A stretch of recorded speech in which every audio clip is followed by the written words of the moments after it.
울산대행진과 함께하는 설날 명절 알차게 보내기 대작전 설레는 연휴 프로젝트.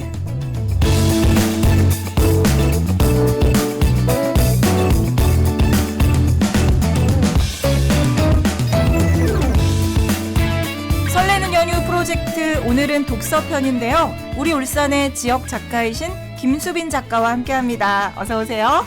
네, 안녕하세요. 반갑습니다. 네, 반갑습니다. 먼저 저희 애청자분들에게 자기소개와 함께 인사 부탁드립니다. 네, 안녕하세요. 저는 울산에서 글을 쓰고 책방을 운영하고 있는 김수빈입니다. 울산에서 태어나서 대학교 다닐 때를 제외하고는 쭉 이곳에서 살고 있고요. 그렇다 보니까 울산에서의 이야기, 특히 그 중에서도 자연과 삶에 관한 글을 쓰고 있습니다. 차로 이동할 때 제가 라디오를 주로 듣는 편이라서 들으면서 나도 언젠가 라디오에 출연하고 싶다고 생각했는데 울산 교통방송 출연으로 올해를 힘차게 시작할 수 있어서 정말 뜻깊고 벅찹니다. 초대해 주셔서 감사합니다. 네, 이렇게 겸손하게 말씀해 주시긴 했는데 우리 울산에 이렇게 또 지역 작가님이시고 그리고 이렇게 말씀드리면 이제 많은 분들이 아실 거예요. 저희 울산교통방송에서 정말 자주 듣는 울산시가 네. 우리의 울산 네. 작사가세요. 네. 작가님께서 직접 작사를 하신 걸로 알고 있는데 계기도 궁금하고요. 이게 또 울산시가다 보니까 더욱더 신중하셨을 것 같아요. 네, 맞습니다. 제가 그 덕에 학교나 기관에 강의를 나갈 때 울산시가 작사가라는 걸 처음에 소개하면 조금 더 반짝거리는 눈으로 저를 바라봐 주십니다. 그래서 더 힘차게 강의를 진행할 수 있게 되고요. 먼저 울산시가는 공모 형태로 진행이 되었습니다. 공고가 올라올 당시에 사실 저는 한동안 글을 쓰지 못하고 있었어요. 아이가 이제 한 2살, 3살쯤이었고 작가라는 꿈은 이미 좀 먼 꿈으로 두었었거든요. 그래서 이제 현실에 발을 붙이고 나는 엄마의 삶을 살아가겠구나 생각하고 있을 때 공고를 보고 다시 가슴이 뛰었습니다. 네, 울산에서 오래 살아서 이곳에 대해서 잘 알고 있고 특히 중학교 때부터 시조를 써왔기 때문에 잘 쓸 수 있지 않을까 이렇게 생각했어요. 중학교 때부터 이렇게 또 시조를 써오셨군요. 네. 그럼 노랫말이 바로 이렇게 떠올랐나요? 이제 막상 쓰려니까 이제 또 떨어지면 실망만 할 텐데 그냥 하지 말까 이렇게 했던 생각도 올라왔어요. 근데 이상하게 이번에는 어딜 가나 자꾸 생각이 나더라고요. 이동하거나 제가 명소에 갔을 때나 괜히 문장 하나가 툭 떠오르기도 하고요. 그렇게 계속 머릿속에 굴리면서 조금씩 재료를 모으고 그러다가 가득 찼을 때쯤 식탁에 앉아서 글을 썼습니다. 특히 제일 염두에 둔 것은 이걸 듣는 사람이었어요. 이제 꿈을 이루기 어렵다는 이유로 이 울산은 제게 언제나 애증의 도시였는데요. 네, 가사를 쓰면서 울산과 울산의 사람들을 많이 사랑하고 있구나를 느꼈습니다. 네, 특히 출근길에 다양한 분들을 많이 보잖아요. 울산엔 공단이 많아서 통근버스도 많이 보고 이제 자기 자리에서 그렇게 묵묵히 이 도시에서 빛을 내는 사람들이 시가를 듣고 자부심을 느꼈으면 했습니다. 그래서 가사가 나오는 것처럼 정말 열심히 살아가고 있는 울산의 많은 분들을 응원하고 싶었고요. 희망이 담긴 미래를 꿈꾸시길 바라는 마음을 지역의 명소와 엮어서 가사를 썼습니다. 그랬군요. 이번에는 작가님의 시집 웃기고 사랑스러운 농부가 되려고요. 여기에 대해 이제 또 얘기 나눠보고 싶은데 이건 어떻게 집필하게 되셨는지 그리고 또 시집의 내용도 궁금하거든요. 네, 시가 공모전에서 대상을 받고 나서 마치 다시 글을 써도 된다는 든든한 응원을 받은 기분이었어요. 그래서 그 덕에 육아를 하면서 시간을 쪼개서 다시 글을 쓰기 시작했는데요. 당시에 개인적으로도 사실 많은 변화가 있었습니다. 이제 다시 한번 진로를 제가 고민하게 되었고 서울에 가지 않고도 이곳에서 무엇을 할 수 있을까? 내가 가진 강점은 뭘까? 깊게 생각해 보았습니다. 당시에 제가 내린 결론은 농부가 되고 싶다와 작가가 되고 싶다는 것이었어요. 그때 저는 관심이 생기는 일은 고민하지 않고 해보기를 목표로 움직였는데요. 문득 둘 중에 하나를 굳이 골라야 하나 하는 생각이 들었고 그때부터 농부가 되고 싶다는 마음은 하나의 글감이 되었습니다. 그렇게 해서 이 시집이 탄생한 거군요. 네, 맞습니다. 그 테마를 중심으로 제가 2, 3년간 틈틈이 써온 글을 모으고 농장을 다니면서 느꼈던 거, 그리고 저희 외할머니, 외할아버지가 북구에서 농사를 짓고 계세요.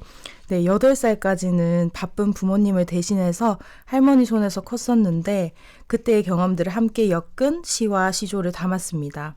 네, 왜 농부가 되고 싶었는지, 자연에서 본 것은 무엇이었는지, 생각한 것들이 삶과 사랑에 대해 고민하던 지점과 딱 맞물릴 때 시가 쓰여졌어요. 1부에서는 농부와 농사, 가족에 대한 이야기가 담겼고 2부에는 그럼에도 불구하고 해야 할 사랑에 대한 이야기를 담았습니다. 네, 그렇게 해서 웃기고 사랑스러운 농부가 되려고요. 이 시집이 탄생을 한 거군요. 네. 웃기세요? 웃기고 싶은 욕심이 늘 있죠. 그러니까 재치가 있으신 것 같아서 제가 잠깐 얘기를 나눠보니까 네. 혹시 네. 우리 애청자분들에게 전하고 싶은 구절 있으신가요?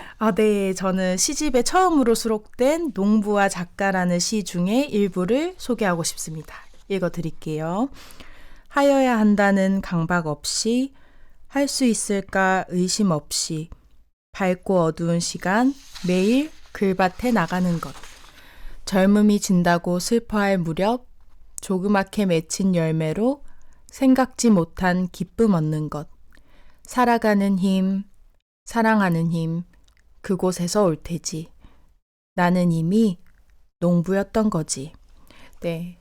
이 구절을 소개한 이유는 올해 다짐과도 맞닿아 있는데요.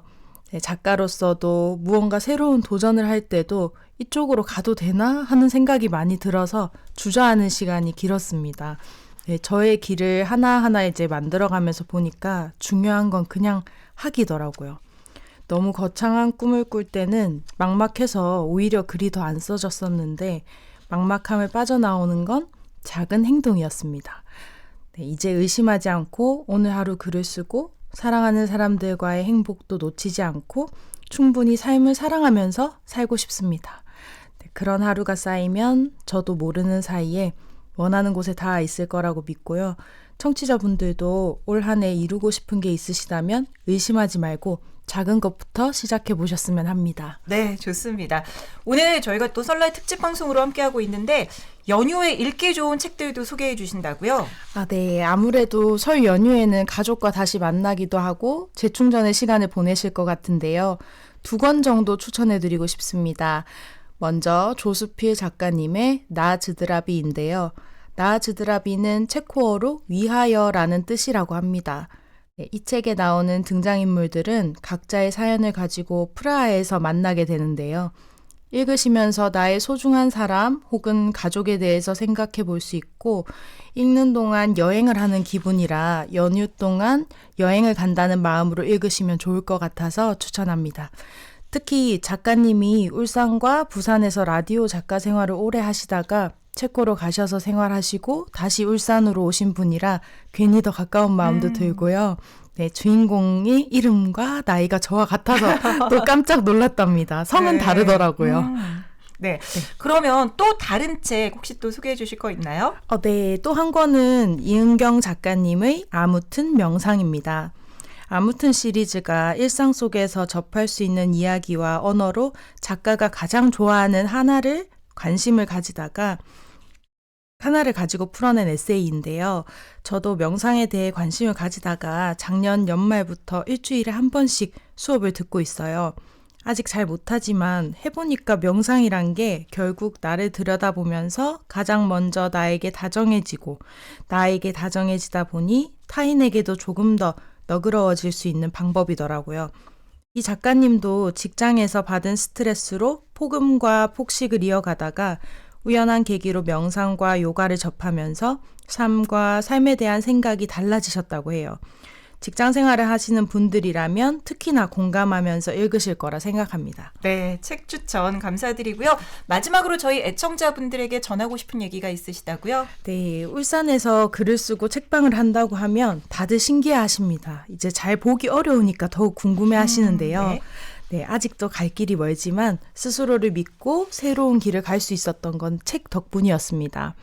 전 깊게 알고 싶은 게 생기면 관련된 책을 먼저 찾거든요. 책을 통해서 접한 정보로 꿈꾸던 것을 하나씩 실현할 수 있었고요. 세상에 대한 인식과 대하는 방식은 책을 통해서 더욱 긍정적으로 바뀔 수 있었습니다. 지금이야 책방에 주로 있지만 제가 꿈을 키워나가던 곳은 저희 동네 도서관이었어요. 제가 책방을 구상할 땐 울산의 동네 서점 수가 전국 꼴찌였는데 최근에는 가장 많이 늘어난 도시 1위로 알고 있습니다. 그만큼 찾아보시면 주변에 동네 서점, 책방이나 근처에 쾌적한 도서관도 많이 있으니까요. 올해는 책의 세계로 함께 들어가 보셨으면 좋겠습니다. 새해 복 많이 받으시고요. 올해는 마음속에 담아둔 꿈을 이루시는 한 해가 되길 바라겠습니다. 감사합니다. 네, 오늘 말씀 잘 들었습니다. 고맙습니다.